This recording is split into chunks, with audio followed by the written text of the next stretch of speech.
Antigamente, quem visse a Deus morria, né? Exato. Não pode se ver a Deus. Era fulminado. Era fulminado. Então, ele cobre o rosto. Olha isso aqui. Então, se ele está no topo, vamos colocar essa ideia de poder, né? De poder é a hierarquia, mas de convivência com nós é assim, a mesa. Tá? Então, ele está aqui. Quando ele cobre o seu rosto para não ver a face de Deus, ele faz isso aqui, ó. Ele olha para baixo. Certo. Ele vê, a ideia aqui de Pseudo Dionísio, ele vê os tronos e vai vendo toda a realidade. Lá embaixo, ele vê o Vilela. Pequenininho, né? Pequenininho, no meio de 8 bilhões de pessoas nesse mundo.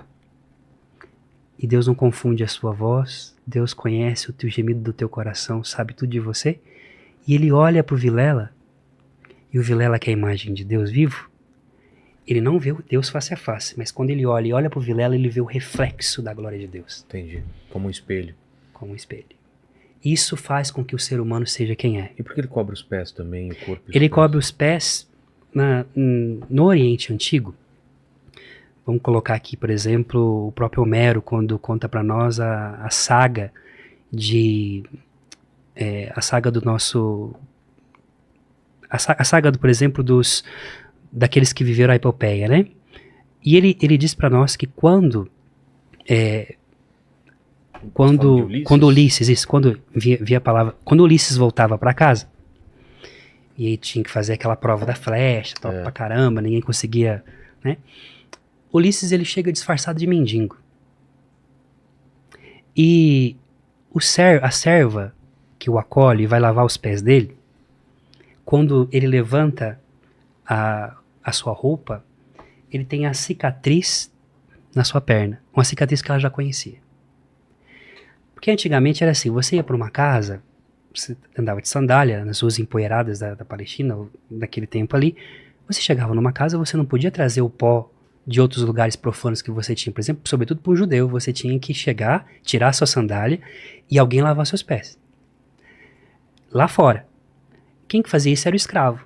É por isso que Jesus ele vai dizer para Simão, quando ele está na casa de Simão, o leproso, lá em Betânia, e entra aquela mulher pecadora e começa a chorar, lavando com as suas lágrimas os pés de Jesus e enxugando com seus cabelos. E Simão pensa, nossa, se ele fosse realmente o Messias, ele ia descobrir que essa mulher é pecadora. Aí ele fala assim, Simão, o que te parece? Você veio aqui você me convidou na sua casa, mas você não lavou os meus pés, e essa mulher não para de lavar com as suas lágrimas, e você não enxugou. O que significa isso? Voltando em Ulisses, quando ele chega e ela descobre essa cicatriz de Ulisses, essa escrava, e ele pede para ela ficar quieta para não ser revelado, porque a ideia de você lavar os pés de alguém, só 2 pessoas podiam fazer isso.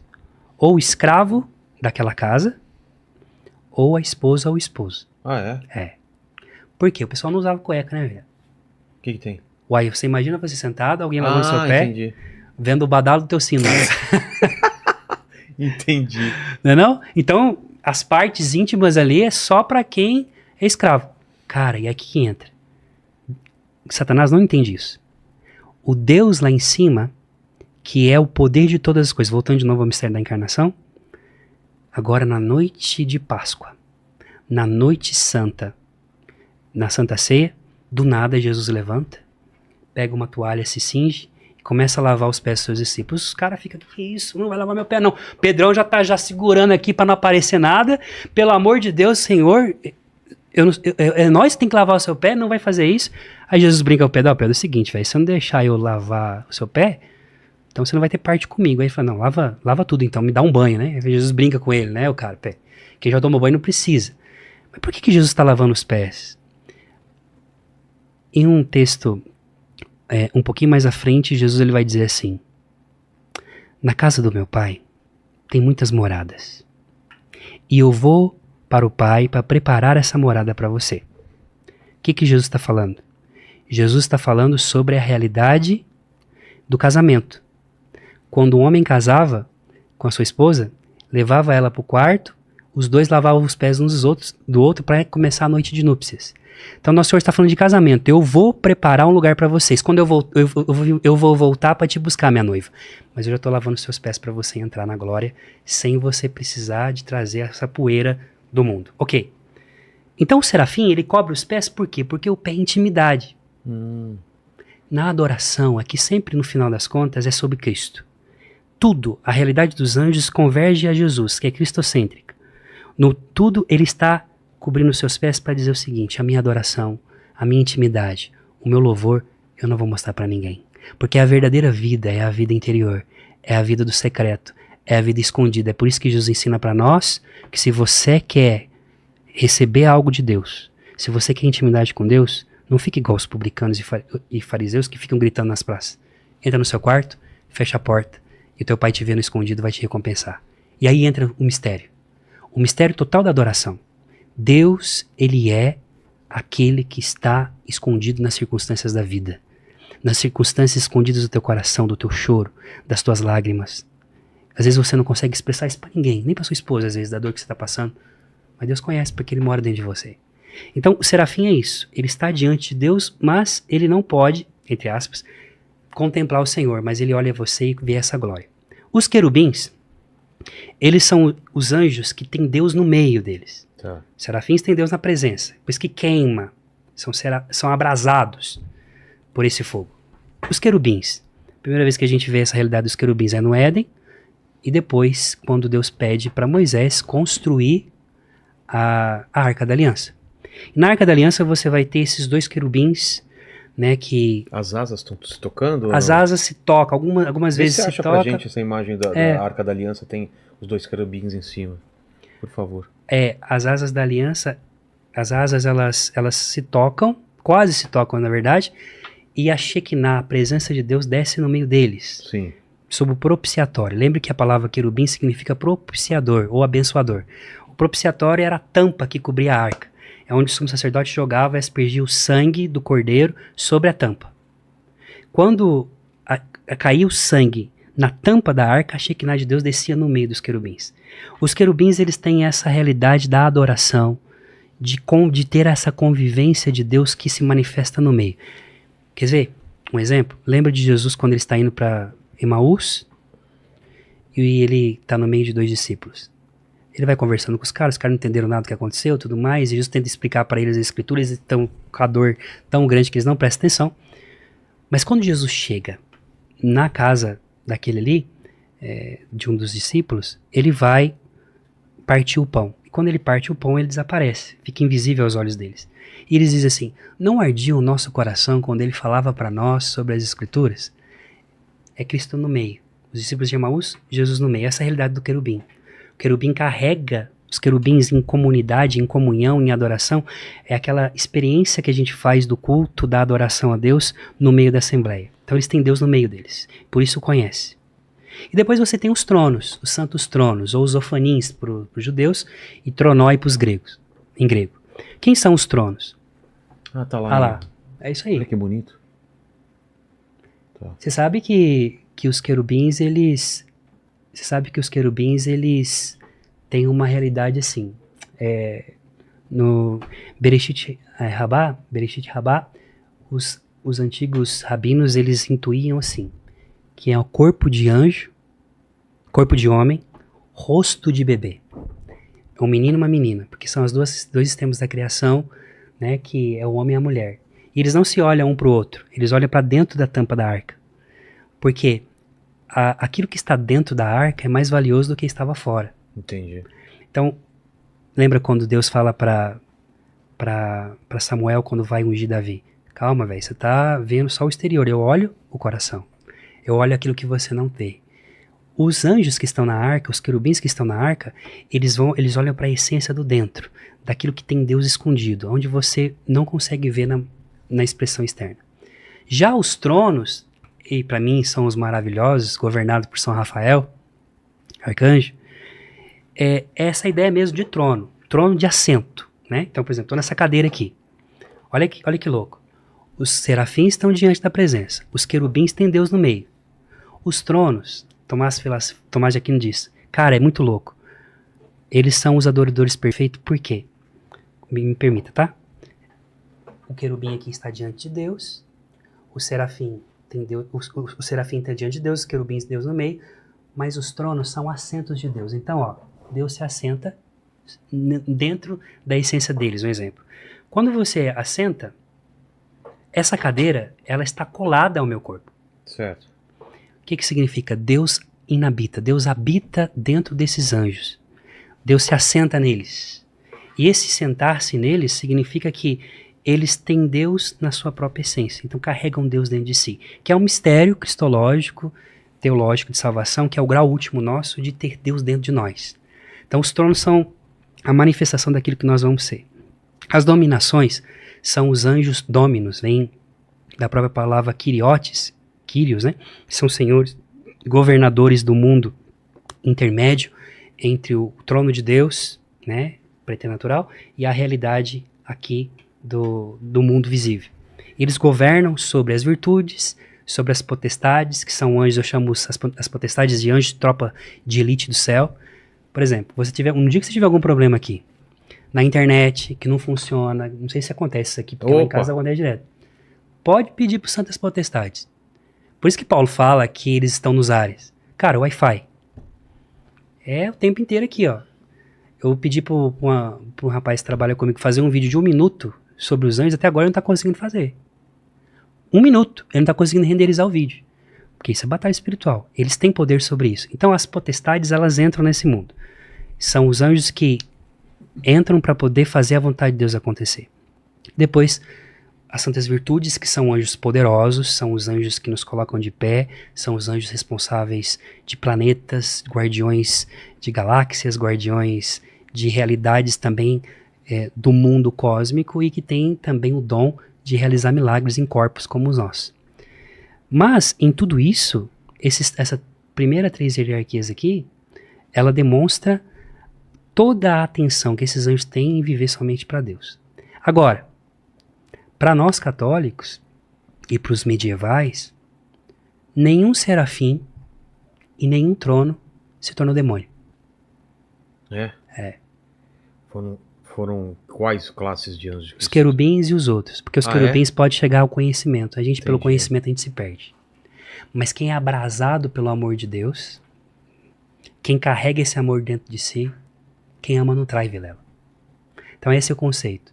Não existe hoje uma hierarquia de demônios que eram serafins, por exemplo. Porque não poderiam... Né? Tentam imitar. Eles são um arquétipo... Claro. Fazem isso para poder... Espelhar... tentar espelhar e desfigurar a criação. Então, por que Lúcifer é um querubim? Porque Lúcifer é o regente da adoração. Os querubins são aqueles que cuidam da assembleia, da adoração, né? E ele, a um determinado momento, na sua vaidade, de ver os seus irmãos que adoravam a Deus, viam o seu brilho, olhavam a sua glória, ele começou a chapar. Sou eu. É tipo o jumentinho de Jesus lá, né? Ei, galera, tá batendo palma pra mim? Faz assim, Jesus cai do jumento e é o grande problema do orgulho. Então ele cai por isso. Mas, estudando sobre eles e entrando na doutrina da igreja e na história, né, eu tenho uma boa notícia para dar para você. Existem mais anjos bons que permaneceram fiéis a Deus do que demônios. 2/3. E por que os arcanjos são os caras da treta, da luta, né? Miguel e tal. Eles têm essa função? Tem. Bom... De também os exércitos sim, a milícia celeste. Sim. Eram eles que ajudavam nas guerras? Sim. Veja, quando Israel sai do Egito... Já preciso fazer um xixi. Continua. Vai tá? lá. Tô escutando, tá? Vai lá. Gostei disso aqui, hein, gente? Não, manda bala. Gente, quando Miguel... Onde eu olho? Para aquela câmera ali. Quando Miguel, ele se levanta, né, contra esses seres espirituais que se colocam contra o Senhor, e ele lidera a hierarquia, ele lidera os anjos nessa guerra, Miguel, ele se levanta para se opor àquele que não queria servir um Deus feito homem. Por isso que o nome Miguel significa quem como Deus. Eu costumo dizer que Miguel não é um nome. Miguel é um brado.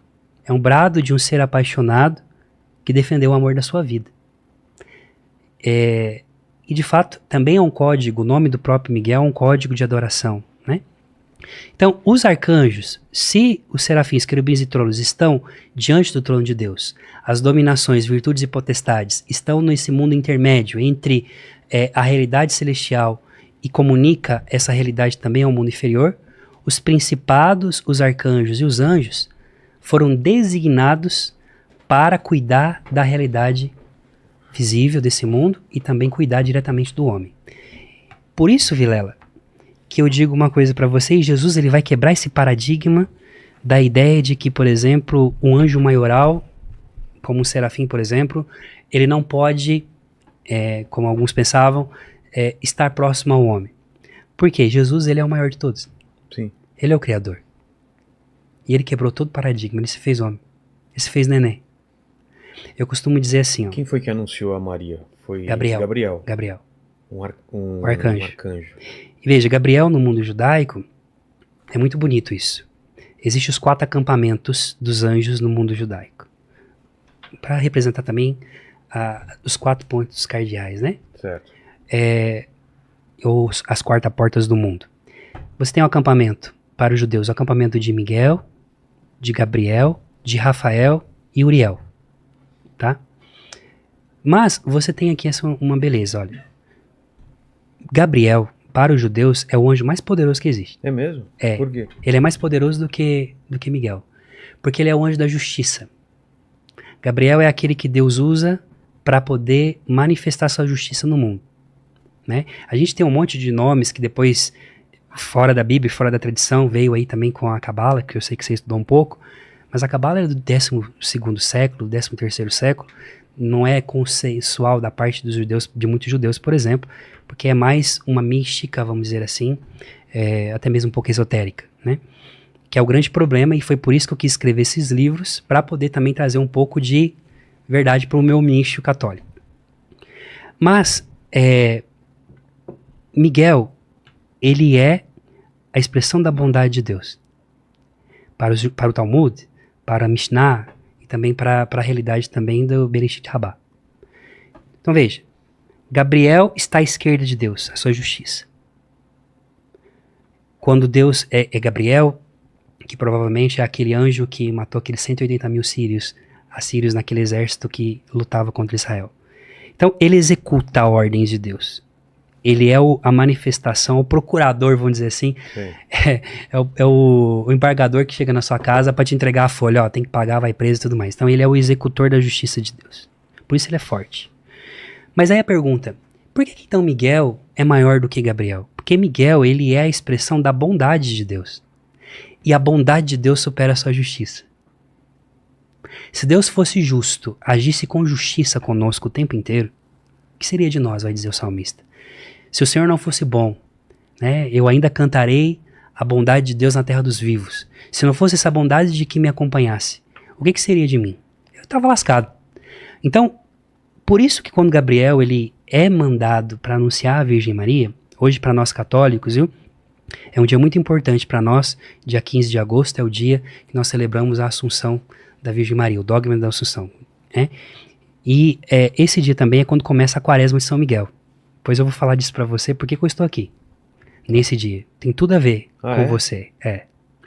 E essa realidade de que ele anuncia para Maria, ele é o anjo da justiça, ele chega diante dela e diz, ave cheia de graça, o Senhor é contigo, tudo mais, tá.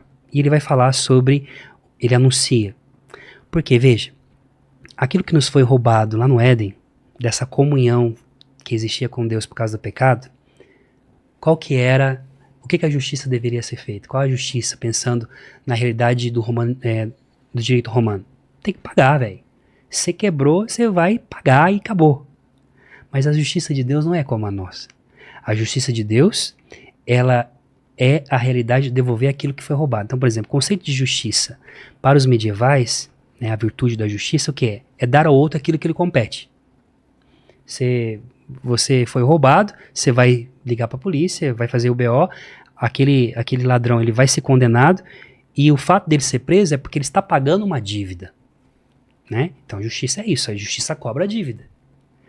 Por que é Gabriel que é mandado e não outro anjo? Porque ao anunciar a Virgem Maria que ela vai ser mãe do Salvador, ele está dizendo o seguinte: Deus está devolvendo a justiça que Satanás quis tirar do mundo. Está dando aquilo que é do mundo. Está dando aquilo que é do homem. O quê? A encarnação do Verbo. Então, a encarnação de Cristo, o fato de Deus se fazer homem, demonstra justamente essa realidade do devolver aquilo que foi roubado. Deus está devolvendo para a humanidade a ponte que foi quebrada, o elo que foi rompido. Então, Gabriel é mandado, e o modo como ele fala com a Virgem Maria é diferente do modo como ele fala com Zacarias. Você lembra que Zacarias está oferecendo incenso, e ele vê um anjo de pé, Gabriel, de pé do lado do altar do incenso. Ele, veja que forte, e só para você, uma curiosidade para vocês aqui, todos os arcanjos são serafins. Todos os arcanjos... Como assim? Todos os arcanjos são serafes, eles são abrasados. Tá. Aí você pergunta, nossa, mas por que então um arcanjo, se ele é serafim, ele está no papel de arcanjo? Porque ele desce da sua grandeza e glória para anunciar um feito maior. E aqui é bonito da parte dos anjos, porque eles participam do mistério cristológico de novo de Cristo, que é o quê? Lembra da carta de São Paulo aos Filipenses 2, que diz: ele não olhou a sua igualdade com Deus, a quênosis de Cristo, mas ele esvaziou a si mesmo, deixando a sua glória e se fazendo homem. Então quer dizer, Cristo deixa a glória para a encarnação, ele deixa essa realidade de condição divina, não perde a sua essência divina, ele é verdadeiro Deus, verdadeiro homem, mas ele deixa a condição de Deus, enquanto poderoso, para ser o nenê que não consegue colocar a mão na cabeça do burro, ali no presépio, né, na nossa imaginação da noite de Natal. E nesse sentido, em que você tem aqui essa beleza de Deus que se manifesta no pequeno, você vai ver então esses anjos misturados com fogo. Gabriel tá no altar. Miguel, várias vezes, ele vai aparecer no meio da Shekinah. Você vai ver, por exemplo, no capítulo 15 de Êxodo, quando Israel está saindo do Egito, Deus abre o mar para Israel passar solo seco, vem o exército do faraó. É tipo assim, agora corre negada para onde? Se eu voltar para trás, já era, vou ser massacrado. Se eu enfrentar o mar, vou morrer afogado. Então Deus abre um caminho no meio do mar com a sua Shekinah. E lá no texto diz assim, que no meio da noite, o anjo que ia à frente do exército de Israel e do exército do Senhor, olhou para trás e viu os exércitos do faraó chegando para massacrar. E aí a palavra diz assim, que o anjo, o chefe dos exércitos do Senhor, aquele anjo, ele ao ver, ele passa para trás, olha que forte, ele passa para trás do acampamento de Israel, né? Tenta imaginar, gente, usem a imaginação aí. Ele sai da frente, porque ele está conduzindo como pastor, ele sai para trás, ele vai ficar na retaguarda. Quando ele faz esse movimento da retaguarda, a palavra diz que a Shekinah, que o fogo da presença de Deus, que a nuvem tenebrosa que representa a glória, a presença de Deus, passa junto com ele. Ele não vai sozinho. Veja, ele está à frente porque atrás dele está a Shekinah, que é o próprio Deus que está libertando Israel. Quando ele vê os exércitos do faraó vindo, ele vai defender com os seus exércitos. Logo, quando ele faz isso, a Shekinah vai atrás dele. Por quê? Esse é Miguel. Aquele anjo é Miguel. Onde Miguel vai, ele não batalha sozinho. Deus está sempre com ele.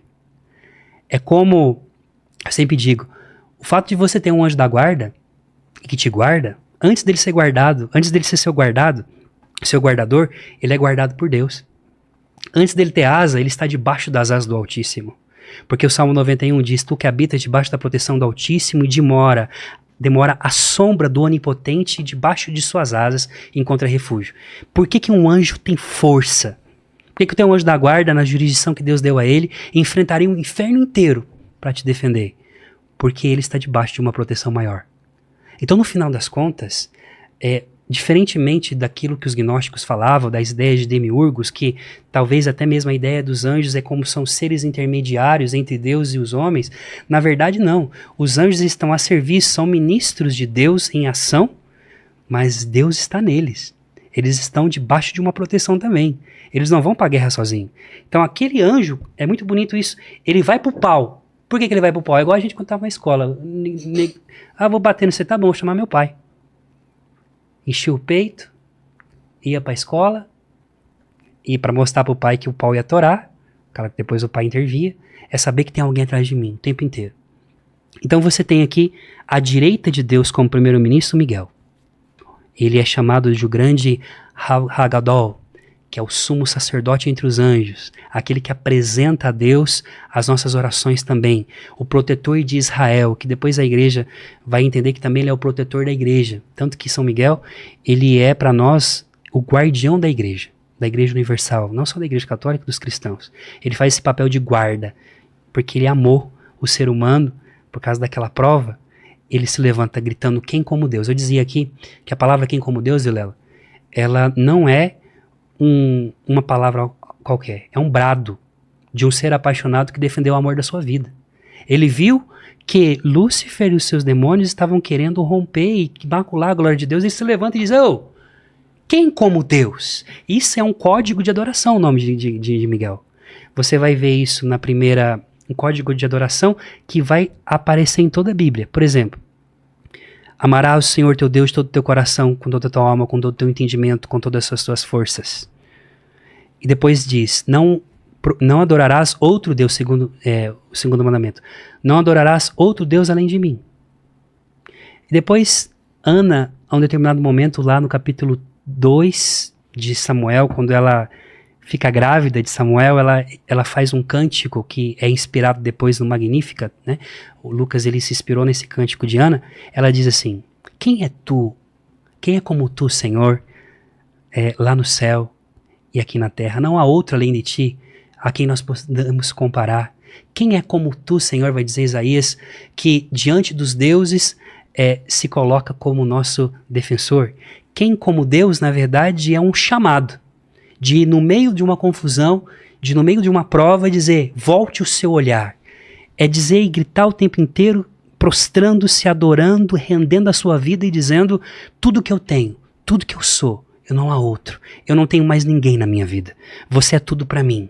Na verdade, o nome Miguel é um grande brado de um amor apaixonado, de alguém que defende aquele que ama. Então, Miguel está à direita de Deus, guardião de Israel, príncipe. A palavra arcanjo, nós fizemos o reducionismo de Miguel a simples arcanjo. Porque o arcanjo, aí eu volto de novo, o arcanjo é ministério junto aos homens, que são os anjos responsáveis, os anjos, né? Ou os seres espirituais responsáveis dos anjos que estão mais próximos do homem. Aí vamos pegar de novo a ideia piramidal. Serafim está aqui, anjo está aqui por último. Exato. Então a ideia muitas vezes que a gente tem, porque a gente cai no reducionismo e no utilitarismo, é de que o anjo que está aqui, ele é inferior a um serafim. Um soldado raso. Um soldado raso, e não. Lembra da ideia de filhos em volta à mesa? Cada um tem o seu lugar. Cada um tem sua função. Mas no final todo mundo é filho. Tanto é que Jesus, ele quebra esse paradigma quando ele diz para nós assim, olha, tomem cuidado. Lá em Mateus. Tomem cuidado, fala para os discípulos, de vocês não escandalizarem um desses pequeninos. Porque os anjos dessas crianças contemplam a face do meu Pai que está no céu. Ora, se um serafim não pode contemplar a face de Deus, como que um anjo da guarda contempla a face de Deus? É Jesus que está falando. Para dizer o seguinte, o teu anjo da guarda, ele não pede licença para entrar na glória de Deus. Ele não passa por uma hierarquia para dizer, gente, dá licença aí, tá? Eu quero pedir permissão para poder entrar na sala do trono. Não, ele tem a chave. Ele é alguém que Deus deu a ele a autonomia para ter acesso direto a ele. Então, no final das contas, é sobre estilo, modo de adoração. Cada anjo, cada hierarquia, cada coro celestial é uma expressão de como eu posso viver a minha vida com Deus. Eu posso ser um abrasado por Deus, eu posso ter Deus no meio de nós, nessa mesa aqui. O Senhor está aqui. Enquanto nós estamos falando, a Shekinah está aqui. A presença do Espírito Santo está aqui. Deus está no meio de nós.